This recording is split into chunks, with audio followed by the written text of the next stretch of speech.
Nah, baiklah, pada video ini saya akan menjelaskan kepada kalian cara penggunaan virtual lab, khususnya pada materi buffer, yaitu larutan penyangga. Saat kalian sudah mengklik link yang Miss berikan, maka tampilannya akan seperti ini. Nah, langsung saja kita lakukan salah satu praktikum.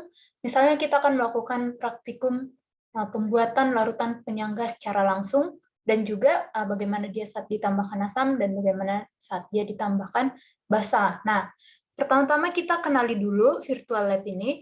Di sini ada stockroom solution. Nah, di dalam ini kita bisa menemukan bahan-bahan atau larutan yang ingin kita uji. Nah, kemudian pada stockroom glassware, sini kita memiliki alat yang bisa kita gunakan dalam praktikum. Nah, pada workbench, sini kita adalah meja praktikum. Nah, disinilah kita akan melakukan praktikum nantinya. Nah, tadi Miss katakan kita akan buat salah satu contoh, kita akan melakukan pembuatan larutan penyangga secara langsung. Secara langsung artinya yang terdiri misalnya larutan penyangga asam berarti terdiri dari asam lemah dan basa dan garamnya.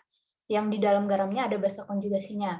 Nah, pertama-tama kita mau mengambil alatnya dulu. Nah, kita klik glassware, klik Erlenmeyer, kita ambil yang 500 ml, klik tanda tambah, maka pada workbench akan terdapat Erlenmeyer kosong kita. Nah, kemudian untuk menambahkan larutan, klik lagi tanda tambah. Nah, kita klik solution.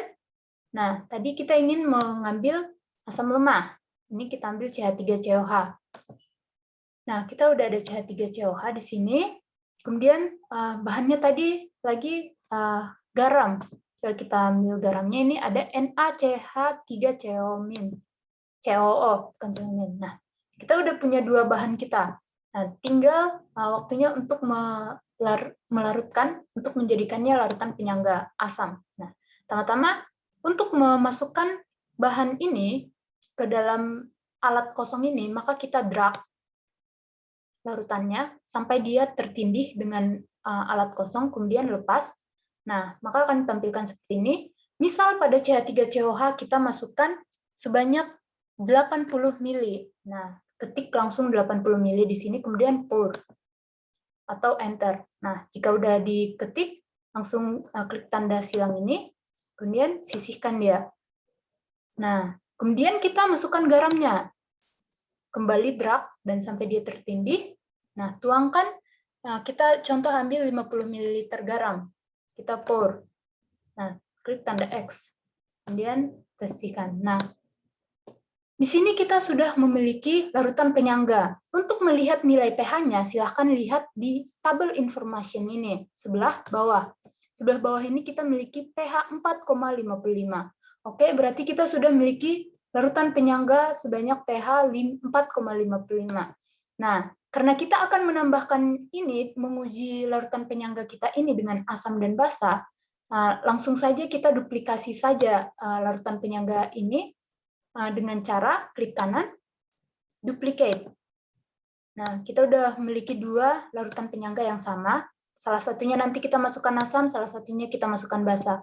Karena bahan ini sudah tidak diperlukan, klik kanan, kita hapus saja dari meja praktikan kita, kemudian remove. Kemudian ini juga klik kanan, remove. Nah, tadi kan kita ingin menambahkan, menguji larutan penyangga kita ini saat kita menambahkan sedikit asam dan sedikit basa.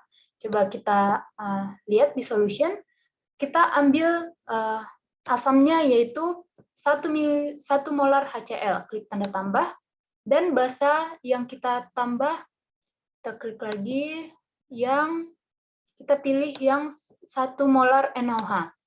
Nah, kita udah memiliki dua bahan yang akan kita uji. Satu kita masukkan nanti asam, kemudian kita masukkan sedikit basa. Nah, ingat tadi larutan penyangga kita ini pH-nya adalah 4,55. Coba kalau kita masukkan sedikit asam. Masukkan 10 ml. Tanda X. Nah, kita lihat ini larutan yang dimasukkan asam pH-nya menjadi 4,40, hanya berkurang sedikit ya. Nah, bagaimana saat larutan penyangga yang sama kita masukkan basa, sedikit basa. Kita drag, kita tindihkan lagi, kita masukkan 10 ml. Nah, ketik tanda X, kemudian kita lihat berapa pH yang dimasukkan basah, dia 4,69, jadi perubahannya sangat kecil. Nah, begitu cara penggunaan VLab ini. Nah, jika ingin menghapus tadi, langsung saja remove.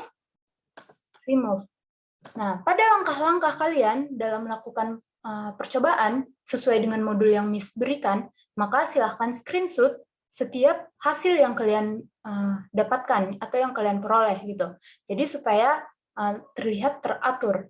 Dan jika kalian ingin memiliki workbench supaya lebih rapi, workbench selain ini untuk melakukan praktikum berikutnya, langsung klik File, kemudian Add New Workbench. Nah, kalian sudah memiliki 2 meja praktikan. Nah, cukup sampai sini video ini. Saya harap kalian dapat berlatih dan dapat mempelajari materi dengan baik. Terima kasih.